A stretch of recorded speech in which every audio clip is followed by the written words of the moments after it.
So it's me, Samrin Rafi Khan from Alphabets Classes Bhusawal. So today we are going to talk about government schemes. So first government scheme is Aspirational District Program. The Aspirational District Program was launched in 2018 by the Ministry of Niti Aayog, National Institution for Transforming India.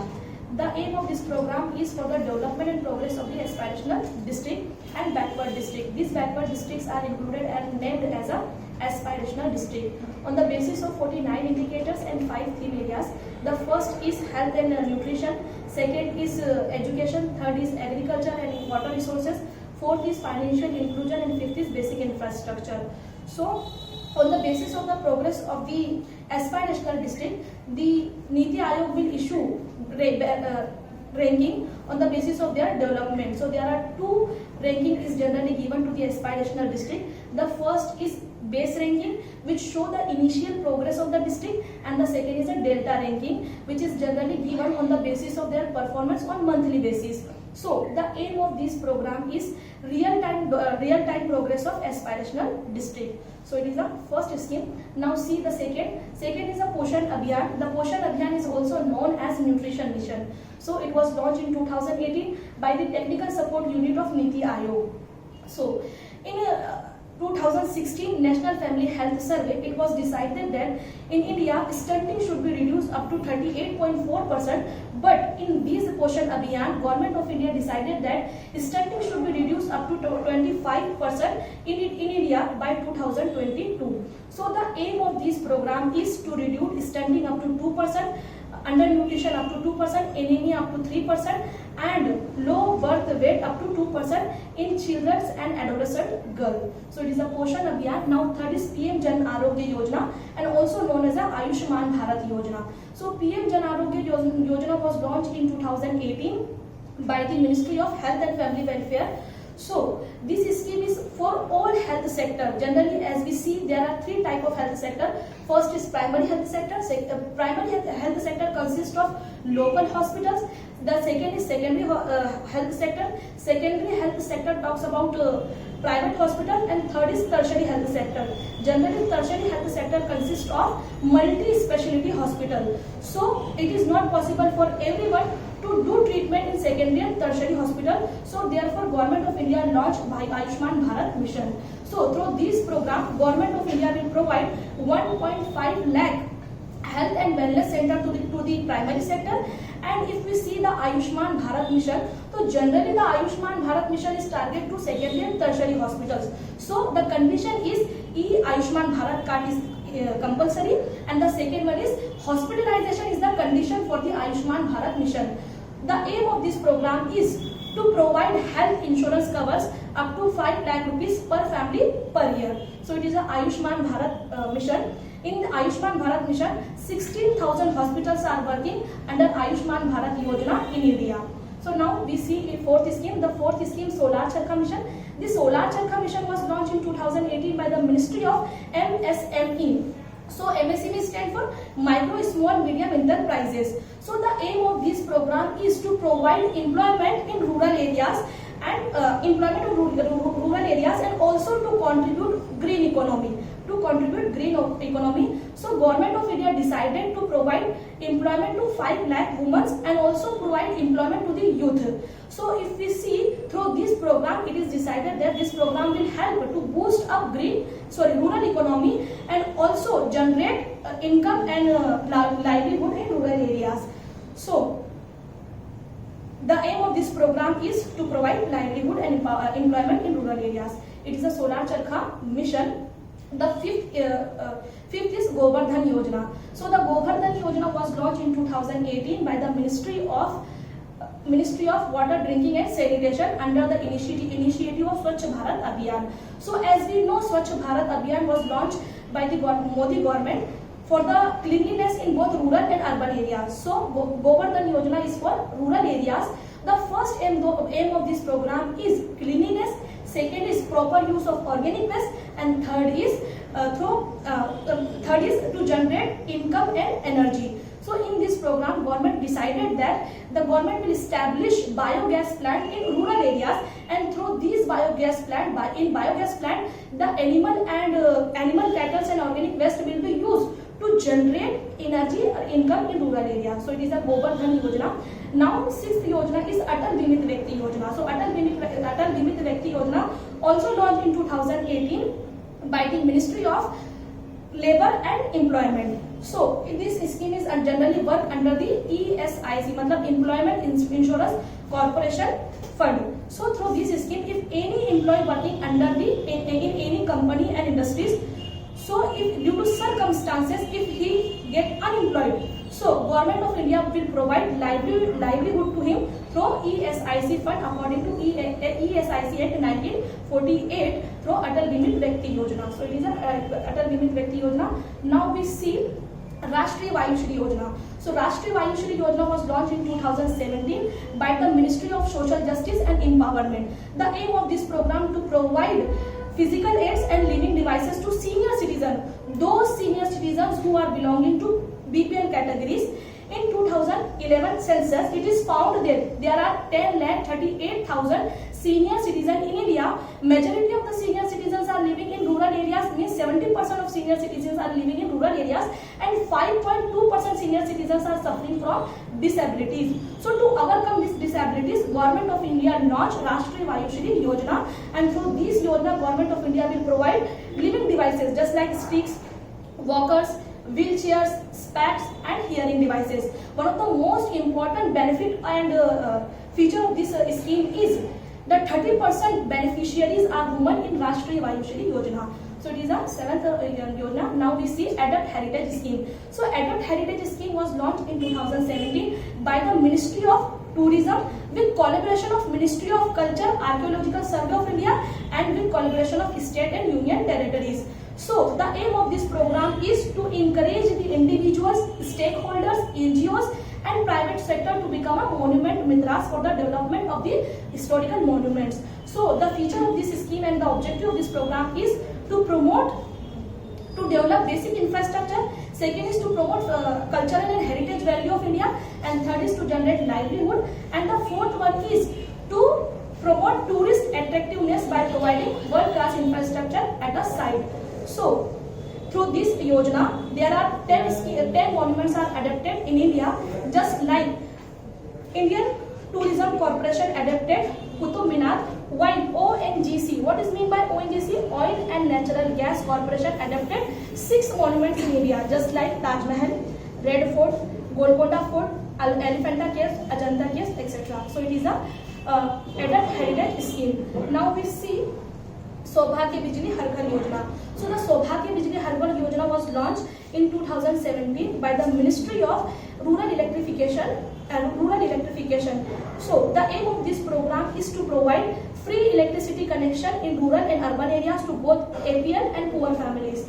So in this program, all DISCOMs company, what is mean by DISCOM? Distributing companies, private distributing companies, government, power department and cooperative societies is included. So the aim of this program is to provide free electricity connection, but there is a condition, means every customer have to pay 500 rupees for electric connection, and these 500 rupees will be taken in a 10 installment, 50 rupees per month. So it is a Saubhagya Bijli Har Ghar Yojana. Now we see Samagra Shiksha Abhiyan. So Samagra Shiksha Abhiyan is launched for the preschool and for 12th classes. The aim of this program is to improve school effectiveness. With Samagra Shiksha Abhiyan, 3 other schemes also subsumes and collaborate, just like Rashtriya Shiksha Abhiyan, Rashtriya Madhyamik Shiksha Abhiyan, teacher education, and the objective of this program is learning outcomes, vocationalization and equity inclusion. This scheme is totally sponsored and launched by the Ministry of Human Resource Development, and it is generally work on 2 T's. T stand for teacher and T stand for technology.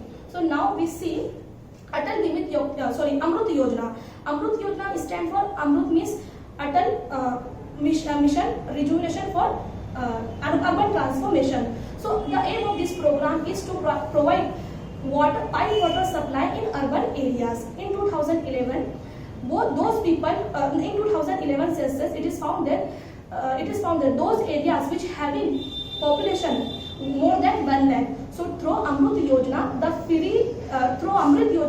the water supply will be provided to them, and the aim of this program is also to increase green space in urban areas. So it is launched by the Ministry of Housing and Urban Affairs. Now we see the next yojana is Beti Bachao, Beti Padhao. So Beti Bachao and Beti Padhao was launched in 2015 by Prime Minister Narendra Modi in Haryana at Panipat. So the aim of this program to improve girl status in India and also to empower the girls by providing them education. So the objective of this program is to prevent female infanticide. Second is the government will make schemes and yojana regarding girls and assure them they are safe and protected in India.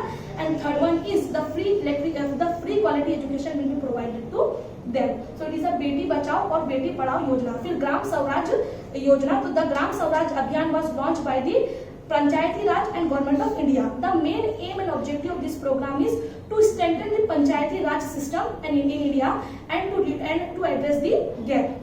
This scheme is 75% is sponsored by the central government and 25% is sponsored by the state government. So in this scheme, the Antyodaya mission is also linked with Gram Swaraj Abhiyan, and it is also linkage with aspirational district program to promote devolution and decentralization in India. So it is a Panchayat Abhiyan. Now we see next scheme. The next scheme is Indradhanush, Mission Indradhanush. So the Mission Indradhanush was launched in 2014 by the Ministry of Health and Family Welfare. The aim of this program to vaccinate and immunize the children less than 2 years and female women who are vaccinated and otherwise partially, who are not vaccinated and otherwise partially vaccinated against 7 diseases. So which 7 diseases? The first is tetanus, second is measles, third is diphtheria, फिर hepatitis, फिर polio, फिर tuberculosis,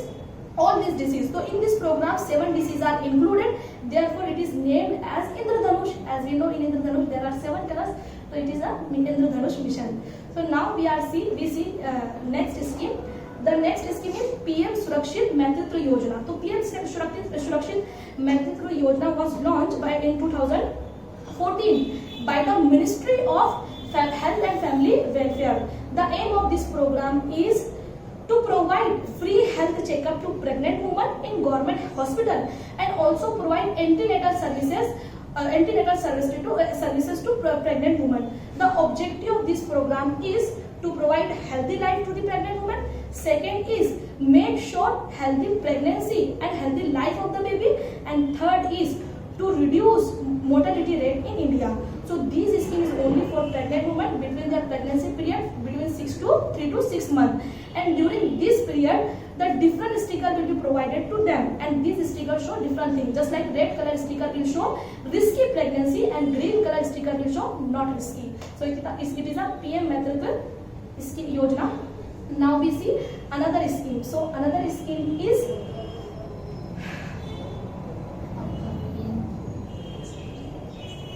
next scheme is Eklavya Residential Model School. So Eklavya Residential Model School was launched in 1997 and 1998. The aim of this program is to provide medium and higher school education to the scheduled caste and scheduled tribe students. In this model was launched in 1997 and 1998. But why we are talking about this today? So in 2018 and 19 budget, Government of India decided that those areas having population 50% population of scheduled caste and scheduled tribe. So Government of India will establish Eklavya Model Residential School in those areas. This grant is given by Article 275 Clause first. So the objective of this program is number of girls and number of boys are equal in the Eklavya Model Residential School. The second is free education will be provided to the children, and the third is for the Eklavya Model Residential School, Government of India will provide free land. Now we see Udan. It is a next scheme. It was launched in 2014 by the Ministry of Human Resource and Development. So what is the aim of this program? The aim of this program is to give wings to the girls students, and the objective of this program is to promote enrollment of the girls students in prestigious technical and engineering colleges in India. So in this scheme, it is decided that the family income of the girl should be less than 6 lakh, and through this scheme the free online and offline education will be provided to the children. And one of the most important feature of this program is this scheme is especially launched for those girls who are coming from the economically backward section of the society. So now we see the next Yojana. It is the Atal Pension Yojana. The Atal Pension Yojana was launched by the Ministry of Finance. The aim of this program is to promote the unorganized sector to voluntarily save for their retirement. So in this scheme, the government of India will focus especially on unorganized sector.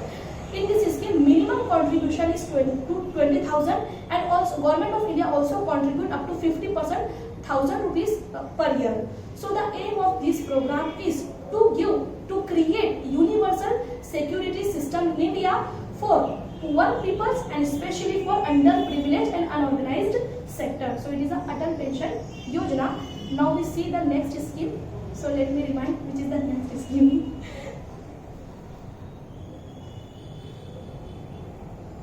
So today,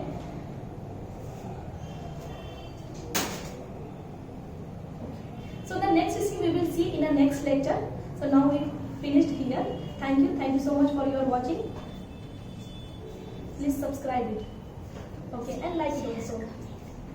Thank you so much.